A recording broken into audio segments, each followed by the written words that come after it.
তো এই মুহূর্তে বন্ধুরা একটা বিশাল বড় ব্রেকিং আপডেট উঠে আসছে এসএসসি গ্রুপ সি এবং গ্রুপ ডি কর্মীদের জন্য।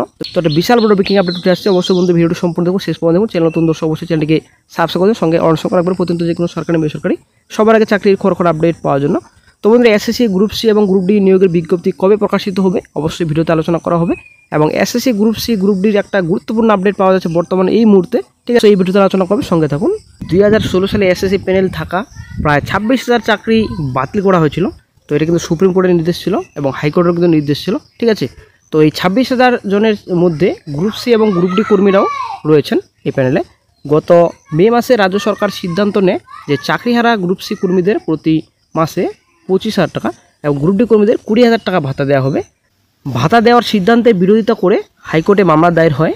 মামলাকারীদের আইনজীবী আদালতে জানান, চাকরিহারা গ্রুপ সি এবং গ্রুপ ডি কর্মীদের ভাতা দেওয়ার সিদ্ধান্ত সুপ্রিম কোর্টের রায়ের পরিপন্থী।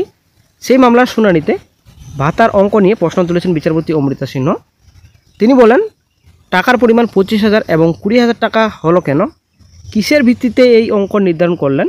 বিচারপতি সিংহা এই রাজ্যের উদ্দেশ্যে প্রশ্ন তোলেন যে সুপ্রিম কোর্টের রায়ের পরে কোনো রকম আলোচনা বা স্ক্রুটিনি ছাড়াই কেন তড়িঘড়ি এই ভাতা দেওয়ার সিদ্ধান্ত নেওয়া হলো? পাল্টা মামলার গ্রহণযোগ্যতা নিয়ে প্রশ্ন তোলেন রাজ্যের অ্যাডভোকেট জেনারেল এজি কিশোর দত্ত। মামলাকারীদের আইনজীবী সওয়াল করে বলেন, কে মামলা করবে তা রাজ্য স্থির দিতে পারে না। গত শুক্রবার মামলা শুনানি শেষ হলেও রায়দান স্থগিত রেখেছিলেন বিচারপতি সিংহা। শুক্রবার সেই রায় ঘোষণা করলেন তিনি। বৃহস্পতিবার হাইকোর্টের তরফে জানানো হয়েছিল শুক্রবার সকাল 10:30টায় রায় ঘোষণা করবেন বিচারপতি। তো সেই মতো কিন্তু বিচারপতি কিন্তু রায় ঘোষণা করে দিয়েছেন, ঠিক আছে? তো বন্ধু একটা বিশাল বড় ব্রেকিং আপডেট, চাকরিহারা গ্রুপ সি এবং গ্রুপ ডি কর্মীদের ভাতা দেওয়ার সিদ্ধান্তে অন্তর্বর্তী স্থগিতাদেশ দিল কলকাতা হাইকোর্ট। বিচারপতি অমৃতা সিনহা জানিয়েছেন, 26 সেপ্টেম্বর বা আদালত পরবর্তী নির্দেশ না দেওয়া পর্যন্ত ভাতা দিতে পারবে না রাজ্য।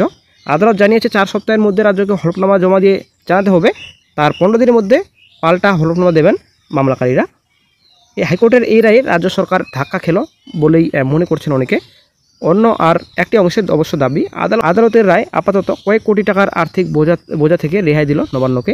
ওই অংশটির বক্তব্য, কেবল ভাতা নয়, এর ফলে চাকরিহারাদের যাবতীয় বিষয় কার্যত চলে গেল আদালতের এখতিয়ারে। সেক্ষেত্রে চাকরিহারা গ্রুপ সি এবং গ্রুপ ডি কর্মীদের কাছে নিজেদের সদিচ্ছা এবং আইনি প্রতিবন্ধ বিষয়টি তুলে ধরতে পারে না রাজ্য প্রশাসন। বিধানসভা নির্বাচনের আগে এই রাজনৈতিক ভাষ্য রাজ্যের শাসক দল সামনে রাখতে পারেন বলে মনে করছেন এই অংশটি। তো বন্ধুরা, আশা করি আমরা বুঝতে পারলাম এই যে ভাতা দেওয়ার সিদ্ধান্ত নিয়েছিলেন রাজ্য সরকার, তো সেটা কিন্তু বর্তমানে এখন অন্তর্বর্তী স্থগিতাদেশ দিল কলকাতা হাইকোর্ট। তো এটা কিন্তু 26শে সেপ্টেম্বর পর্যন্ত কিন্তু কার্যকর থাকবে, বলবৎ থাকবে, ঠিক আছে? তো আসলে বন্ধুরা একটা বিশাল বড় breaking update group C group D কর্মীদের জন্য। তো নতুন নিয়োগের বিজ্ঞপ্তি কবে প্রকাশিত হবে এটাও একটা চিন্তার বিষয় বর্তমানে এখন। তো কারণ ব্যাপারটা হচ্ছে রাজ্যে যে 100% রোস্টার কিন্তু সেটাও কিন্তু বাতিল, এবং এই যে নতুন করে লিস্ট ওবিসি তৈরি করা হয়েছিল সেটাও কিন্তু বাতিল, ঠিক আছে? সেটার উপরও কিন্তু অন্তর্বর্তী স্থগিতাদেশ দিয়েছেন কলকাতা হাইকোর্ট। তো এখন যে নতুন নিয়োগের বিজ্ঞপ্তি প্রকাশিত হবে গ্রুপ সি গ্রুপ ডি, সেটা কিন্তু আসলে একটা অন্ধকারের মধ্যে থাকলো যে কবে বিজ্ঞপ্তি প্রকাশিত হবে।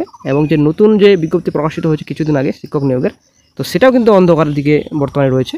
তবে এই যে অনেকেই অ্যাপ্লিকেশন করেছেন এবং এই যে অ্যাপ্লিকেশন করেছেন যদি কিন্তু অ্যাডভোকেটদের পক্ষ থেকে একটা লেটারও পাঠানো হয়েছে এই যে নতুন নিয়োগের বিজ্ঞপ্তি প্রকাশিত করা হয়েছে এসএসসির তরফ থেকে, তো সেটা যেন উইথড্র করে নেওয়া হয়, ঠিক আছে? কিংবা এই যে 100% রোস্টার যেটা 2010 সালের আগে যেটা নিয়ম ছিল, রুলস ছিল 7% সংরক্ষণ, সেই সংরক্ষণ মেনে যেন নতুন নিয়োগের বিজ্ঞপ্তি প্রকাশিত করা হয়, এটা কিন্তু একটা চিঠি পাঠানো হয়েছে, ঠিক আছে? তো যদি না করা হয়, যদি মানা হয় আইন, তাহলে কিন্তু কন্টেম্প্ট হবে, সেটা কিন্তু ক্লিয়ার কিন্তু বলা হয়েছে, ঠিক আছে? তবে দেখা যাক কী গুরুত্বপূর্ণ আপডেট পাওয়া যায়। তো সেই মতো বন্ধুরা এখন রাজ্য সরকার একটা সিদ্ধান্ত নেবেন, হয়তো মন্ত্রিসভা হয়তো বৈঠকও হতে পারে কিছুদিন পর। তো বৈঠক হওয়ার পরে একটা সিদ্ধান্তে পৌঁছাবে যে গ্রুপ সি গ্রুপ ডি বিজ্ঞপ্তি কবে প্রকাশিত হবে। এই যে রিসেন্ট কিছুদিন আগে প্রকাশিত করলো নোটিফিকেশন শিক্ষকদের 35,000+, তো সেই নোটিফিকেশনের ভবিষ্যৎ কী হবে, ঠিক আছে? আশা করি খুব শীঘ্রই একটা সিদ্ধান্তে পৌঁছাবে রাজ্য সরকার। দেখা যাক কী গুরুত্বপূর্ণ আপডেট নেক্সটে পাওয়া যায়। যখনই গুরুত্বপূর্ণ আপডেট পাবে সমস্ত চ্যানেলে আপডেট দিয়ে দেওয়া হবে।